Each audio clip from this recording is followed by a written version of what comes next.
Hello guys, welcome to another video. That time I got reincarnated in DXD, Tensura X Highschool DXD, by slave_trader. Chapter 5 Ruined in a Chance Rimuru Pav. I've been really bored lately, so I've been watching the bad people that go to my school. Their lives look so interesting, it's almost like a movie. After they solve one problem, another one comes up soon after. They ended up adding some blonde girl to Rias's peerage and turning her into a bad person after saving her from some creep. It's ironic because she's supposed to be with the church, but I mean she did get exiled, so I guess it's okay. In my spare time, Seal's been showing me memories of my other siblings from what she calls the cardinal world. I don't really get why it's called that, but it has some complicated reason behind the name I didn't really understand. After watching some of my memories, I realized where Oni-chan learned how to take care of me. I'm pretty sure it's from my other older sisters and the way they disciplined Veldora Ni-chan. At least Oni-chan isn't as extreme as the other two. I don't think I want to meet them if I'm being honest. The perverted boy who was saying creepy things to me started going to some guy's house who dressed like a magical girl. At first, it seemed like he hated being there, but it seems like he's enjoying it now. It's a little concerning, but I'm not really that surprised since after watching him for a while I got to know his personality a little. You should have let him die when you cut his head off. He's a parasite that shouldn't be allowed to live. Seal-chan seems to really hate him after what he said to me. Oh, that Rias girl just teleported into the perverted boy's room. I hope they go do something interesting. Why is she taking her clothes off? Seal-chan, what's virginity and why'd she ask him to take it? Don't worry about it, master. You can learn about it when you're older. Why can't you just tell me now? I'm already old enough, I'm not a child anymore. I say to Seal with a slight pout. Whatever. Since Seal won't tell me and I doubt Oni or Oni-chan will tell me, I'll just ask her about it tomorrow. Look master, she already left. What? Where'd she go? I start frantically searching for her so I don't miss any of the action. Don't worry master, she was just picked up by a maid and is currently at home. Oh okay. That's fine then. Let's head home Seal-chan. As I knock on the clubroom door and enter, I can see they're all staring at me warily. Geez, it's not like I'm going to kill any of you. I just had to teach that perverted boy a lesson. And anyway, even if I didn't do it, I know 3 other people that would have done worse to him and all of you. I say in a carefree tone. After I finished speaking, I could see them all start to sweat profusely. It's kind of funny seeing how scared they are of me. I'm probably the nicest one out of all of my siblings from what I saw from my memories and what I know about Oni and Oni-chan. Why have you come here, Miss Tempest? Rias says in a concerned tone, thinking that it's something bad. Oh yeah? I came to ask you a question? A question? She replies, relieved that I'm not here to cause trouble. What's virginity? You were talking about it last night with the perverted boy. I ask her in an innocent tone. She stares at me for a moment with a look of pure shock on her face. Have you been stalking us? What? Oh, of course and not, I just happened to be in the area. Yeah, that's it. I was just in the area when I sensed your mana. Yeah. Why are you all looking at me like that? I swear I wasn't stalking you. I was just in the area at the same time as you by chance. I swear that's all. I say frantically, trying to justify how I knew, not wanting to come off as a stalker. Sure. Anyways, back to my question. What's virginity and why were you so eager for him to take it? Why are you even asking me this? Don't you have anyone else to ask? She says, looking slightly uncomfortable. Nope. Everyone I know would just say I'm too young, or they'd tell me when I'm older. She stays quiet at first and looks hesitant to speak, until finally answering my question. Well, you see, it's when. And then. It also doesn't always have to be with a man. As she finishes explaining, I can tell my face is a bright shade of red. Why you? Why would you ask him to do something so lewd? You should be content with holding his hand. Are all bad people this perverted? I say the last part in a mumble, asking the question to myself. Does it at least feel good? As the words leave my mouth, I can feel my face start to burn up again and smoke start to leave my ears from asking such an immoral question. Well, yeah. Even though I haven't done it yet, when I ask the people I know that have, they say it's supposed to feel like one of the most pleasurable experiences someone can have. She says in a resigned tone. When her words enter my ears, my brain starts to process what I heard and I start to imagine multiple scenarios and what they'd feel like. An imaginary puff of smoke starts to float from the top of my head. Before I can start asking more questions, a magic circle starts to form on the ground as another bad person with a woman appears. He starts to spew pretentious nonsense and keeps rambling on. I stopped listening after the first sentence and only tuned back in every now and then to get the gist of what he was saying. Basically, he was here to claim his finance, which I'm pretty sure is another word for a mate. The more and more I start to know, the sadder Oni-chan seems. She's supposed to be really old but still doesn't have a mate, but on the other hand, most of the people on Earth already have one when they are only 30. Even Rias has one, although she doesn't seem to like him that much. As the conversation starts to get heated, I tune back in. Kya, they're gonna have a rating game. I can't wait, it's going to be so much fun. Obviously, I won't help. Maybe only a little if things seem bad. Anyone would do something if a TV show they enjoyed watching was about to be cancelled. Yep.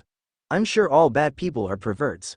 The egotistical bad person just summoned his peerage, which are all girls by the way, and started touching one of the girls in a lewd way, even though we're all standing here along with his supposed mate. I tried really hard to not look, but my curiosity won out. The perverted boy tried fighting the bad person, but he got stopped easily by one of the bad person's pawns.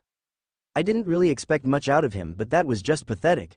He couldn't even do anything to her. After some creepy words and lustful stares later, he left along with all of his girls. Is that what you'd call a lecherous person? I ask Rias out of genuine curiosity as I turn to her. Yes, that's probably the best word to describe that man. Oh, so that's what that word means. Anyways, what are you going to do? You know you can't win at the moment, right? Yes, I know. But I refuse to marry that man without at least putting up a fight. We're going to train at a cabin in the words that I own so we can raise the possibility of winning as much as we can. She states with a voice full of conviction. Well, good luck. I'll make sure to come watch. Please don't lose. If you do, I'll lose my only source of entertainment on Earth. Leaving those words behind, I teleport back to my room only to find an angry seal waiting for me. Did you have fun without me, Master? She says with a smile that doesn't reach her eyes. I hope leaving me here on my own was worth it. Wait, it's not my fault. You were sleeping really peacefully and I didn't want to wake you up. I swear I didn't do it on purpose. I frantically try to make up an excuse, hoping to avoid Ciel's wrath, but I immediately deflate at Ciel's next words. Did you forget the only way I can stay asleep that soundly is if you do it? M-A-S-T-E-R. Shit. Well, it's the day of the rating game and to be honest, I'm really worried. If they end up losing this, I'm going to be extremely bored until I can find something to entertain me. And I doubt it would be as fun as watching what the perverted bad people do. Since I forgot to ask what time the rating game would take place, by the time I arrive I can already sense them inside a separate dimension, so I ended up having to force my way in. As soon as I manage to get in, I get attacked for no reason by a muscular man with a pair of bat wings and black hair. Oi! What's the big idea? Who are you and what are you doing here? Is he stupid? Of course, I'm here to watch Rimuru Tempest and I came to watch my friend's rating game? Don't joke with us. We weren't informed about anyone by the name Rimuru Tempest coming to watch. And what's more, you broke into the separate space instead of just going to the viewing room. The cutting board with blue hair that was standing behind the man said. I'm a little hurt that Rias didn't even let them know I'd be coming. Does she not like me that much? But I haven't even done anything to them. Can you guys just move out of the way? You're gonna make me miss all the good bits. They didn't even answer me before the muscular man lunged toward me, sword drawn faster than any normal human would be able to see, although to me it was no better than a snail trying to touch me. He swings his sword from the side trying to take my head off, but I simply step backwards evading it.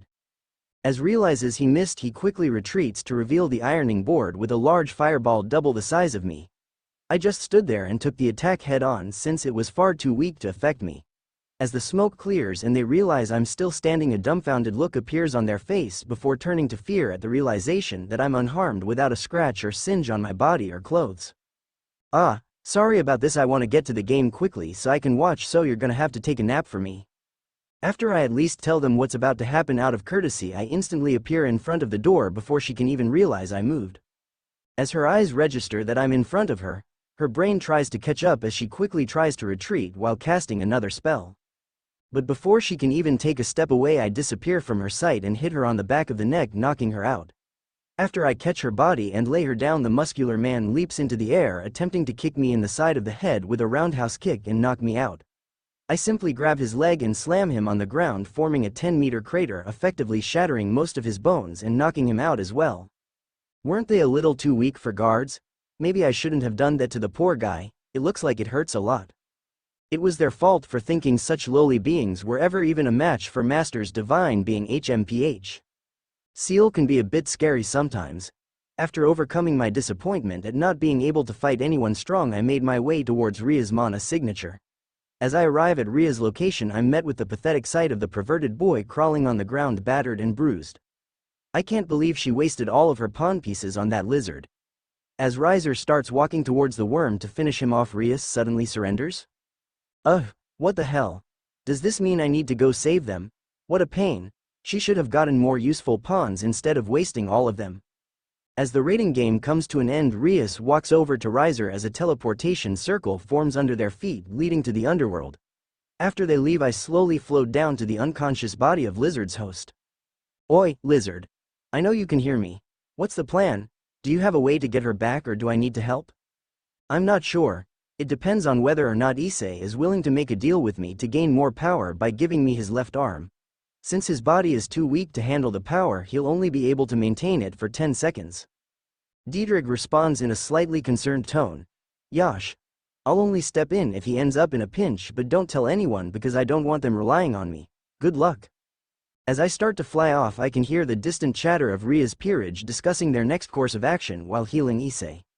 As I get further away, I start to think about all the information I learned in the past couple of days, which makes my face heat up at the reminder of what Rias told me. I wonder if I'll ever find a mate. Master doesn't need anyone else besides me. I'm already Master's legal wife. Did you say something, Seal-chan? It's just your imagination.